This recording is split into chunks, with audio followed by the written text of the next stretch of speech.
సుమన్ టీవీలో మీ business promotions కోసం ఈ కింది నెంబర్ను సంప్రదించగలరు.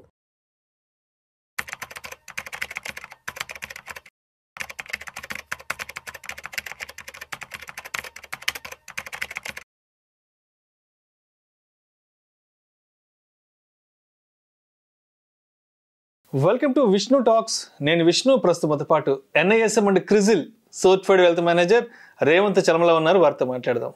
నమస్తే రేవంత్. నమస్తే అండి Revanth. Welcome to Vishnu talks. Thank you sir. So Revanth, మనకి ఫైనాన్షియల్ ఇయర్ ఎండింగ్ క్లోజ్ అవబోతోంది అండ్ ఉగాది కూడా నూతన సంవత్సరం రాబోతుంది. అయితే చాలా మంది ఫైనాన్షియల్ ఇయర్ ఎండింగ్ అయిపోయినాక కొత్తగా ఏప్రిల్ నుంచి ఇన్వెస్ట్మెంట్ స్టార్ట్ చేద్దాం అనుకుంటారు.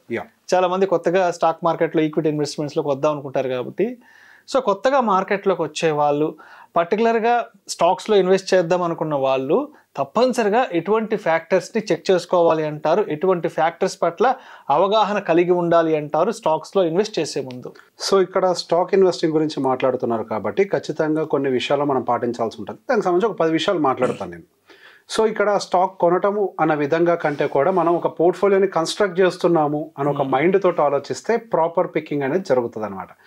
సో స్టాక్ ఇన్వెస్టింగ్లో సహజంగా చాలామంది చేసేటువంటి పొరపాటులు ఏవైతే ఉంటాయో వాటిని కొంతవరకు కట్ డౌన్ చేసే ప్రయత్నం కూడా చేస్తాం. అందరూ చేసే మొదటి పొరపాటు ఏంటి అని అంటే, ఏదైనా ఒక స్టాక్ పేరు విన్నా లేకపోతే ఎవరైనా స్ట్రాంగ్ రికమెండేషన్ ఇస్తున్నా కానీ ఓవర్ వెయిటేజ్ ఇస్తూ ఉంటారు. ఇప్పుడు ఫర్ ఎగ్జాంపుల్ మన దగ్గర ఒక 10 లక్షల రూపాయలు ఉన్నాయి అనుకోండి, అందులోనే అవసరమైతే 2 లక్షలు 3 లక్షలు 5 లక్షల రూపాయల వరకు కూడా వన్ సింగిల్ షాట్లో ఇన్వెస్ట్ చేయడానికి ట్రై చేస్తూ ఉంటారు. సో ఈ విషయంలో నేను చాలా క్లియర్గా ఉంటాను. ఎప్పుడైనా సరే ఒక పెద్ద కంపెనీ అయితే, ఒక జైంట్ కంపెనీ ఇటువంటి అయితే కనుక మనం 10%కి మించి ఎక్స్పోజర్ వాటిల్లో ఇవ్వకూడదు. అదే ఒక స్మాల్ క్యాప్ సెగ్మెంట్ లాంటివి అయితే కనుక 5% ఎక్స్పోజర్కి మించి ఇవ్వద్దు. అదే మైక్రో క్యాప్ రిలేటెడ్ కంపెనీస్ అయినట్టయితే కనుక 2.5%కి మించి ఇవ్వకూడదు. సో ఆ కంపెనీకి ఉన్నటువంటి స్టెబిలిటీని బేస్ చేసుకొని మన ఇన్వెస్ట్మెంట్ వెయిటేజ్ అనేది ఫస్ట్ మనం డిసైడ్ అవ్వాలి. సో మనం ఒక స్టాక్ని సెలెక్ట్ చేసినప్పుడు అది ఏ క్రైటీరియాలో ఉంది, దానికి ఉన్నటువంటి రిస్క్ ఏంటి అర్థం చేసుకొని ఇంతకు మించి నేను పెట్టలేను, పెట్టకూడదు అని ఒక నియమాన్ని పెట్టుకోవాలి. అదేంటంటే నేను ఒకవేళ ఎక్కువ పెడితే ఎక్కువ రిటర్న్ వస్తుంది కదా అని అంటే, ఒకవేళ పోయినా కానీ అదే ఒక మైక్రో క్యాప్ చిన్న కంపెనీలో 10% పెడితే ఒకవేళ ఆ కంపెనీ సడన్గా ఫాలో అయిపోతే మీ ఎంటైర్ పోర్ట్ఫోలియోని 5% డిప్ అవడానికి కూడా స్కోప్ దొరుకుతుంది. సో బేసిక్గా అది ఒక 2.5% పెట్టారనుకోండి, అది 50% పడిపోయినా కానీ మీకు ఒక 1.5%కి మించిన డ్యామేజ్ మీ పోర్ట్ఫోలియో జరగదు. సో హ్యావ్ ఏ క్లారిటీ, ప్రతిదానికి రాసుకోండి నేను ఇలానే ఈ పర్సంటేజెస్లో పెడతాను అని. అండ్ నెక్స్ట్ వచ్చేసరికి ఎప్పుడైనా కానీ ఒక 50-30-20 రూల్ అనేది ఖచ్చితంగా ఫాలో అవ్వండి. సో ఎప్పుడైనా రిటర్న్స్ అనేవి అగ్రెసివ్గా రావాలి అని ఒక మైండ్ సెట్ తోటి కాకుండా పోర్ట్ఫోలియో నేను కన్స్ట్రక్ట్ చేయాలి, రిస్క్ రివార్డ్ రెండింటిని ప్రాపర్గా బ్యాలెన్స్డ్గా తీసుకెళ్ళాలి అని ఒక మైండ్ సెట్ని బిల్డ్ చేయాలి. దానికి 50-30-20 రూల్ అనేది బాగా పనిచేస్తుంది. సో 50% అనేది మనం సహజంగా ఇండెక్స్ బేస్ ఫండ్స్లో కనుక ఇన్వెస్ట్ చేసినట్లయితే మనకి ఇండివిజువల్ స్టాక్ రిస్క్ అనేది మిటిగేట్ అయిపోతుంది. అండ్ ఆ తర్వాత ఒక 30% ఇండివిజువల్ స్టాక్స్లో పెట్టేటప్పుడు బ్లూ చిప్ స్టాక్స్ని ఎక్కువగా, బ్లూ చిప్ ఆర్ కొంతవరకు మిడ్ క్యాప్ సెగ్మెంట్ స్టాక్స్ వరకు ఒక 30% అలొకేషన్ ఇవ్వాలి.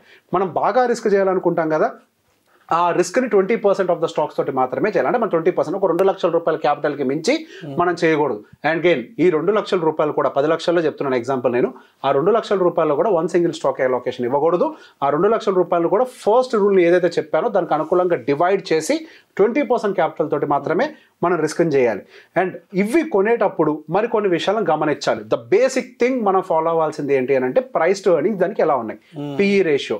సో ఫస్ట్ ఇండెక్స్ లెవెల్లో మనం పిఈ రేషియోని చెక్ చేయాలి. ఎంటైర్ ఇండెక్సే మనకి పిఈ అనేది ఎక్కువగా ఉందా, లేకపోతే ఇండెక్స్ పిఈనే దాని మీడియన్ కంటే బిలోలో ఉందా. అండ్ ఆ తర్వాత ఇండివిజువల్గా స్టాక్స్ని పిక్ చేసుకునేటప్పుడు ఆ స్టాక్స్ అనేవి ఆ ఇండెక్స్ పిఈ కంటే తక్కువలో ట్రేడ్ అవుతున్నాయా, ఎక్కువలో ట్రేడ్ అవుతున్నాయా, దాంతోపాటు ఇన్లైన్ అయ్యాయా. అగైన్ ఇప్పుడు తక్కువలో ట్రేడ్ అయినంత మాత్రం డైరెక్ట్గా ఎంటర్ అవ్వాలని కాదు. ఒకవేళ తక్కువలో ట్రేడ్ అయినట్లయితే వాళ్ళ యొక్క వ్యాపారం బాగుండి కూడా తక్కువలో ట్రేడ్ అవుతుందా, వ్యాపారం బాగోపోవటం వల్ల తక్కువలో ట్రేడ్ అవుతుందా, ఇవన్నీ కూడా కన్సిడర్ చేస్తూ మీరు స్టాక్స్ని లిస్ట్ డౌన్ చేసుకొని పక్కకు పెట్టుకోవాలి. అండ్ ఆ తర్వాత మనకి రిటర్న్ ఆన్ ఈక్విటీ అనేది మినిమం 15% అనేది ఉండాలి.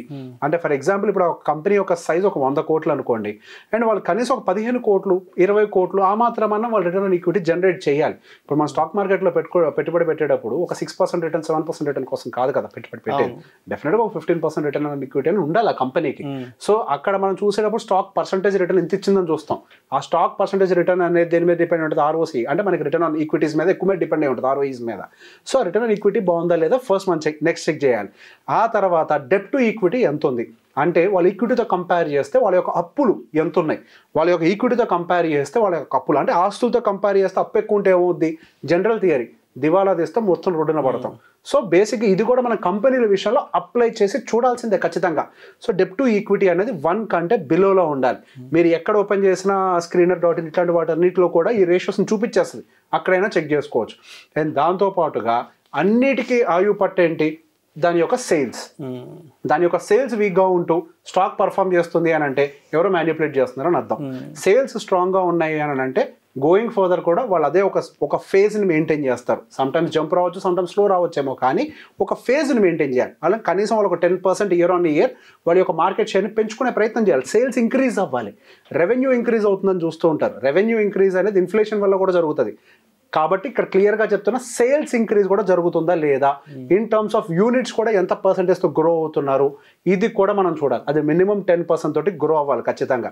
అండ్ ఆ తర్వాత ఎవరికైనా ఒక ఇన్కమ్ మెథడ్ కూడా ఉండాలి అని అంటే మాకు దాని నుంచి కేవలం స్టాక్ గ్రోతే కాదు, ప్రతి నెల ఎంతో కొంత ఆదాయం కూడా మాకు కావాలి అని అనుకుంటే కనుక డివిడెంట్ ఈల్డ్ కూడా చెక్ చేయండి. 2% కంటే తక్కువ డివిడెంట్ ఈల్డ్ ఉంటే మీరు ఎంటర్ అయ్యి కూడా దానివల్ల ఎటువంటి ఉపయోగం లేదు. అంటే మీరు పర్పస్ కూడా ఐడెంటిఫై చేసుకోండి, మీరు గ్రోత్ కోసం ఎంటర్ అవుతున్నారా లేకపోతే దాని నుంచి ఇన్కమ్ కోసం ఎంటర్ అవుతున్నారా. ఇన్కమ్ కోసం ఎంటర్ అవుతున్నారంటే డివిడెంట్ ఈల్డ్ అనేది ఖచ్చితంగా పరిగణించాల్సిన ఒక అంశం. అండ్ దాంతోపాటు ఇంకొకటి, మనం సహజంగా ఎప్పుడు ఒక స్టాక్ వైపు చూస్తాం, బాగా ర్యాలీ అయిన తర్వాత ఒక స్టాక్ వైపు చూస్తాం, అప్పుడే వెంటనే యూట్యూబ్లో ఇన్స్టాగ్రామ్లో అన్నింటిలో కూడా పాపప్ అయిపోతుంది న్యూస్, పలానా స్టాక్ అంత ర్యాలీ అయింది, ఇంత అవుతుంది అంత అవుతుంది అని. అట్లాంటి వాటికి ఖచ్చితంగా దూరంగా ఉండండి. మనకి అది అక్కడి నుంచి పెరుగుచ్చేమో నాకు తెలియదు, అది మనకు అనవసరం. మనం ఎంట్రీ తీసుకునేటప్పుడు అది అబ్నార్మల్గా ర్యాలీ జరిగి ఉండకూడదు. ఎందుకు, మనం ముందు తీసుకుని ఉంటే యాక్చువల్గా రిటర్న్స్ వచ్చి ఉండేవి. మన ఎగ్జాంపుల్స్ అని ఎక్కడి నుంచి చూస్తాం, ఇక్కడ ఇన్వెస్ట్ చేస్తుంటే ఇంత రిటర్న్ వచ్చి ఉండేది అని. కానీ మీరు ఇక్కడ ఇన్వెస్ట్ చేయలేదు కదా, ఆల్రెడీ ఇక్కడికి వచ్చాక కదా చూసింది, అక్కడి నుంచి పట్టడానికి కూడా స్కోప్ ఉంటుంది కదా. సో ఇక్కడికి వచ్చాక కూడా నేను ఇన్వెస్ట్ చేస్తాను అని అంటే అది కంప్లీట్గా బెట్టింగ్ వైపుగా దారితీసే అవకాశాలు ఉంటాయి. కాబట్టి హెవీ ర్యాలీ అయి ఉండకూడదు. అదొక సిగ్నిఫికెంట్గా దాని రిటర్న్స్కి అంటే దాని ఆర్ఓసి వీటన్నిటికి అనుకూలంగా మాత్రమే మూవ్ అవుతూ ఉండాలి. డీసెంట్ ర్యాలీసే చేయాలి అది. అండ్ దాంతోపాటు ఇన్వెస్ట్ చేసేటప్పుడు ఒక లాంగ్ టర్మ్ బెట్ని మైండ్లో పెట్టుకోండి. జస్ట్ ఏదో నేను ఒక స్వింగ్ ట్రేడ్ లాగా చేస్తాను, కొంచెం 10% పెరగగానే లాంగ్ టర్మ్ కోసం ఎంటర్ అవుతామని అనుకుంటాం, కానీ ఒక 2-3 మంత్స్లో రిటర్న్ రాగానే బయటకు వస్తాను మళ్ళీ పడుద్దేమో, ఇటువంటి మైండ్ సెట్ పనికిరాదు. సహజంగా ఎకానమీలో ఎప్పుడైనా ఒక సైకిల్ మొదలైతే 2-3 సంవత్సరాల వరకు కూడా అది సాగుతూ ఉంటుంది. Sometimes it might extend to 5 years also. అందుకే మనం గమనిస్తే స్టాక్స్ కూడా కన్సాలిడేట్ అయితే 3 నుంచి 5 సంవత్సరాలు కన్సాలిడేట్ అయిపోతాయి. ర్యాలీ అవడం మొదలు పెడితే 3 నుంచి 5 సంవత్సరాలు కొద్దిగా పెరుగుతూ పోతూ ఉంటాయి. సో అందుకే మనం తీసుకునేటప్పుడు ఆ స్టాక్స్ని ఆ షార్ట్ లిస్ట్ చేసేటప్పుడు కూడా ఇది కూడా కనీసం 2-3 years వరకు అయినా కానీ అది ర్యాలీ అవుద్దా లేదు చూసుకోండి. లేదు అదేదో చిన్న బెట్ లాగా తీసుకుంటానంటే అది ఇన్వెస్టింగ్ అనరు, దాన్ని ట్రేడింగ్ అని అంటారు. ఇన్వెస్టింగ్ పాయింట్ ఆఫ్ వ్యూలో 2 నుంచి 3 సంవత్సరాల వరకు అది ప్రాబబిలిటీ ఉండాలి. సో నెక్స్ట్ ఫైనల్ రూల్ వచ్చేసరికి మీ మైండ్లో ట్రిగ్గర్ పాయింట్ ఒకటి పెట్టుకోండి. మేబీ మీకు రకరకాల అలర్ట్ సిస్టమ్స్ కూడా ఉన్నాయి. మీరు ఎంటర్ అయిన స్టాక్ ఇంత పర్సంటేజ్ కంటే కిందకి వస్తే ఒక ట్రిగ్గర్ పాయింట్ని పెట్టుకోండి. అది ఎందుకు పడుతుంది, ఒకవేళ ట్రిగ్గర్ అయ్యి కిందకు వస్తుంది అనుకోండి, ఎందుకు పడుతుందో ఫస్ట్ దాన్ని అర్థం చేసుకునే ప్రయత్నం చేయండి. ఏదో ఎంటైర్ సెగ్మెంట్కి కొంచెం ఏదో చిన్న ఒక బ్యాడ్ న్యూస్ రావడం వల్ల పడుతుందా, లేకపోతే రీసెంట్గా ఇండస్ఇండ్ బ్యాంక్కి సంబంధించిన రకరకాల న్యూస్లు వచ్చాయి, ఏదైనా ఒక బ్యాడ్ న్యూస్ ట్రిగ్గర్ అయింది, వాళ్ళ మేనేజ్మెంట్ పాడైంది అనుకోండి, ఇంకెప్పటికీ రికవర్ కాదు. So trigger point, stop loss trigger point ఒకటి పెట్టుకొని అలర్ట్స్ పెట్టుకొని ఎందుకు పడుతుందో దాన్ని చదవండి ఫస్ట్. అదేదో బ్రాడర్ మార్కెట్ వల్ల పడుతుంది అని అంటే దట్స్ ఫైన్, ఒక టైంకి అది రికవర్ అవుతుందని వెయిట్ చేయొచ్చు. కాకపోతే దాని ఫండమెంటల్స్ బాగోకపోవడం వల్ల పడుతుంది అనుకోండి, అది రికవర్ అవడానికి స్కోప్ దొరకదు. సో స్టాప్ లాస్ పెట్టిన తర్వాత కూడా దాన్ని అర్థం చేసుకోండి ఎందుకు ట్రిగ్గర్ అవుతుంది స్టాప్ లాస్ అనేది. స్టాప్ లాస్ సెల్లింగ్కి పెట్టద్దు, అలర్ట్ పెట్టండి. స్టాప్ లాస్ అలర్ట్ సెట్ చేసుకొని దాన్ని రివ్యూ చేసి మళ్ళీ నిర్ణయాలు తీసుకోవాలి. సో ఈ విధంగా మనం చేసుకుంటూ వెళ్తే నేను కంప్లీట్గా మీరు పెద్దవాళ్ళు అయిపోతారని నేను చెప్పను, కానీ మీ పోర్ట్ఫోలియో సెక్యూర్డ్గా ఉంటే సేఫ్ జోన్లో ఉంటుంది. సెక్యూర్డ్ అండ్ సేఫ్ జోన్లో ఉండడానికి ఎక్కువ అవకాశాలు ఉన్నాయి. సో ఇవి కనీసం బేసిక్ థింగ్స్, వెరీ బేసిక్ మనం స్టాక్స్లో ఇన్వెస్ట్ చేయాలంటే. అంతేగాని ఎవరో వాళ్ళు చెప్పారనో వీళ్ళు చెప్పారనో బ్లైండ్గా కాకుండా మనం కూడా కొంత గ్రౌండ్ వర్క్ చేసుకొని కొంత హోంవర్క్ చేసుకొని ఇలాంటి బేసిక్ విషయాల పట్ల అవగాహన కలిగి ఉంటే మాత్రం డెఫినెట్గా మన పోర్ట్ఫోలియో సేఫ్గా ఉంటాయి. Yes, 100%. Right, thank you so much. Thank you.